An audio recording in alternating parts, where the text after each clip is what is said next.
Extrusion is a compression forming process in which a work metal is forced to flow through a die opening to produce a desired cross-sectional shape. The process is similar to the squeezing of the toothpaste out of the toothpaste tube. In general, extrusion is used to produce long parts of uniform cross-sections, and can be classified into two basic types, which are the direct extrusion and the indirect extrusion. Direct extrusion, and also called the forward extrusion. The starting fillet cross-section is usually round, while the final cross-sectional shape of the extrude is determined by the die opening shape. As the ram approaches the die opening, a small portion of the fillet remains that cannot force through the die. This portion, called the butt, and must be separated from the extrude by cutting it off just beyond the die exit.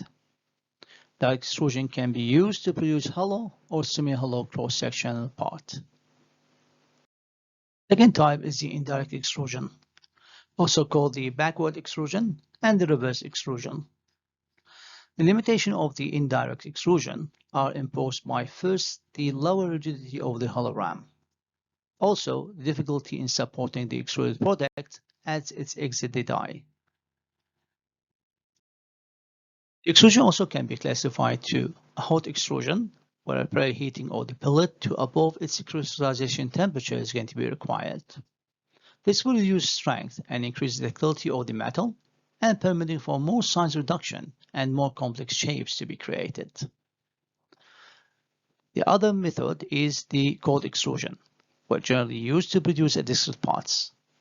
The term impact extrusion is used to indicate the high speed of the cold extrusion process. The main advantage of the extrusion is the variety of the shapes possible, especially in the hot extrusion.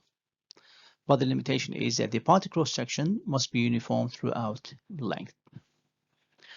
The grain structure and the strength is enhanced in the cold and the warm extrusion. Close tolerances are possible, especially in the cold extrusion. And in some operations, little or no waste of the materials may result.